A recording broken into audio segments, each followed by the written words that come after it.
Hai semua, berjumpa lagi dengan saya di Matematika Jitu. Nah, di video kali ini saya akan membahas kembali tentang persamaan trigonometri part 3. Nah, sebelum kita lanjut, jangan lupa klik tombol subscribe dan bagikan video ini. Oke, langsung saja kita lihat pembahasan untuk soal nomor 1. Ya, di sini kita menentukan nilai X di antara 0 dan 2V yang memenuhi persamaan 2 cos kuadrat X dikurang cos X dikurang 1. Oke, jadi supaya lebih jelasnya kita lihat kembali untuk soalnya itu adalah 2 cos kuadrat X dikurang cos X dikurang 1 sama dengan 0. Nah, jadi yang pertama sekali ini bisa kita gunakan pemisalan ya. Kita misalkan untuk nilai cos X itu sama dengan A ya. Jadi cos X itu misalkan A. Jadi langsung saja kita ganti untuk cosnya itu menjadi A. Jadinya 2A kuadrat ditambah cos X kita ganti jadi A dikurang 1 sama dengan 0. Nah, setelah itu ini kita faktorkan ya. 2A kuadrat tambah A kurang A dikurang 1 ini kita faktor. Kita cari pemfaktoran dengan cara sederhana seperti ini ya. Nah, supaya dia 2A kuadrat, maka perkaliannya itu adalah 2A dikali dengan A.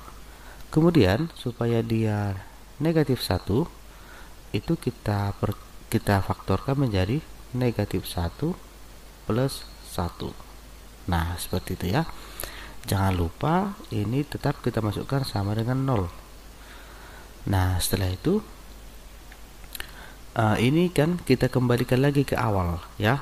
2A kurang 1A tambah 1 kita kembalikan ke cos A. Kita masukkan ke awal menjadi 2A berubah menjadi 2 cos X dikurang dengan 1. Kemudian ini juga A nya berubah menjadi cos X ya. Cos X ditambah 1 sama dengan 0. Nah, sehingga kita ambil di sini nilainya 2 cos X dikurang 1 ini kita samakan dengan 0. Sehingga 2 cos sama dengan ini satu pindah ruas ya menjadi positif 1. Maka untuk cos X sama dengan ini pindah menjadi setengah. Kemudian untuk yang kedua ya, yang kedua di sini adalah cos X ditambah 1 sama dengan 0. Ini tadi yang pertama ya. Kemudian ini kita pindah ruas, yaitu cos X sama dengan plus 1 pindah menjadi min 1. Nah, setelah itu ini kan ada tadi kita dapat nilainya. Yang pertama cos X sama dengan setengah.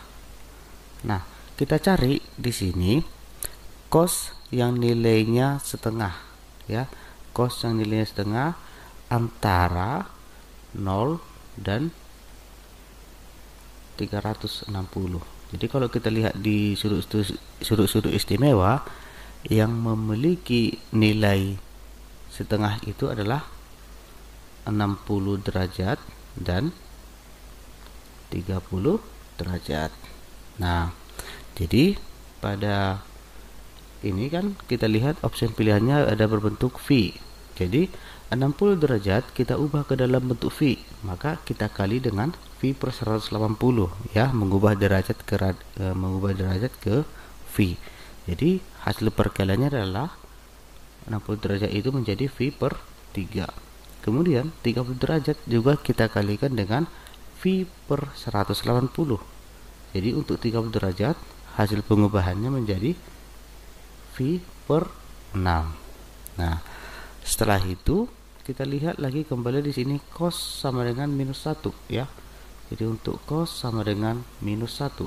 Jadi sama saja, kita cari nilai cos yang nilainya negatif 1 ya.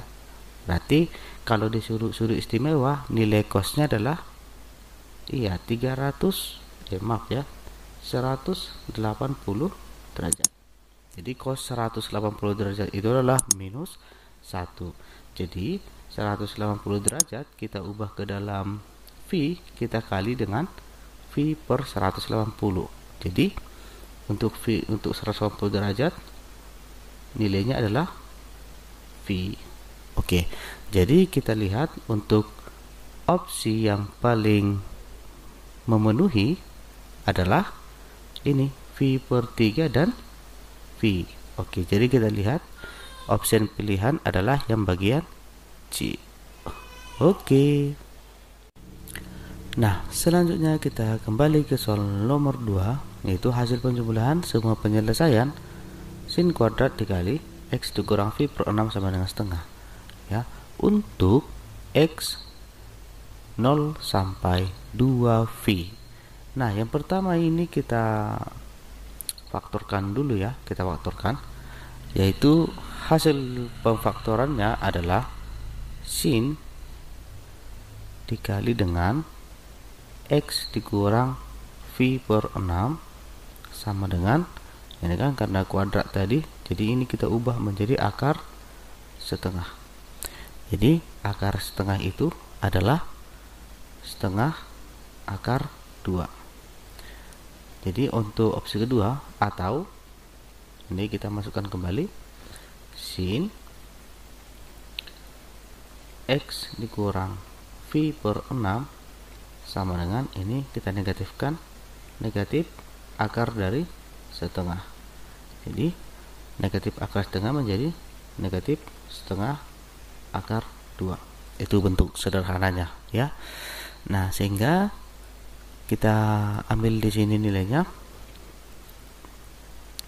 Untuk yang pertama yaitu X dikurang V per 6 sama dengan, nah jadi kalau dia ini ya, setengah akar 2 itu adalah 45 derajat. Nah, jadinya X dikurang V per 6 ya, kita ubah dia ke dalam bentuk derajat menjadi 30 derajat sama dengan 45 derajat. Tahu ya kenapa jadi 30 derajat? Karena V per 6 itu kita kali dengan 180 derajat seperti itu, sehingga X sama dengan ini kita beda ruas menjadi 75 derajat. Atau ada opsi lain ya, atau ini kita ambil kembali X dikurang V per 6 sama dengan ya, jadi setengah akar itu kan nilainya adalah 135 derajat ya, seperti itu. Jadinya X dikurang ini kan tadi V per 6 kita ubah menjadi 30 derajat ya, 30 derajat sama dengan 135 derajat. Nah, kemudian X sama dengan ini kita pindah ruas menjadi tambah ya, 135 tambah 30 adalah 165 derajat. Oke, paham ya sampai di situ? Nah, sekarang kita ambil untuk opsi keduanya. Ini tadi sin dikurang V per 6 sama dengan min akar setengah. Nah, jadi tetap kita masukkan untuk nilai X dikurang V per 6 tadi kan 30 derajat nih, 30 derajat sama dengan setengah akar 2 itu nilai sudutnya adalah 225 derajat. Itu nanti bisa kita lihat pada sudut-sudut istimewa. Sehingga X sama dengan ini kita pindah ruas ya menjadi 30 ditambah 225 menjadi 255 derajat. Atau opsi kedua X dikurang 30 derajat sama dengan kita masukkan lagi untuk min setengah akar 2 itu adalah 315 derajat. sehingga X sama dengan, ini kita tambahkan menjadi 345 derajat. Nah, sekarang kan yang ditanya adalah hasil penjumlahan semua. Jadi ini kita jumlah ya, kita buat seperti ini, jumlah semua ya. Jadi untuk jumlah semua, jadi ini kita jumlahkan ya, kita jumlahkan sama dengan 75 derajat ditambah 165 derajat ditambah dengan ini ya 255 derajat, kemudian kita tambah lagi dengan yang di sini 345 derajat. Jadi hasilnya adalah, hasil penjumlahan seluruhnya menjadi 840 derajat. Nah, kemudian ini kita buat di samping ini aja ya. Ya. 840 derajat itu sama dengan, kita ubah ke dalam bentuk V, yaitu 840 derajat kita kali dengan ya V per 180 derajat. Nah, sehingga hasil perkalian menjadi 84 per, nah ini udah bentuk sederhana ya, 18 V. Ini kita matikan nolnya, 84 per 18 V. Nah, sehingga ini kita sederhanakan menjadi 42 per 9 V. Nah, itu dia. Atau bisa lebih kita sederhanakan lagi, kita perkecil kembali menjadi ya sama-sama dibagi 3 ya, sama-sama dibagi 3 menjadi 14 per 3 V. Oke. Jadi kita lihat untuk opsi pilihan yaitu adalah yang bagian E. Oke, sampai di sini video yang dapat saya sampaikan. Mudah-mudahan apa yang bisa saya sampaikan ini bermanfaat untuk kita semua. Terima kasih.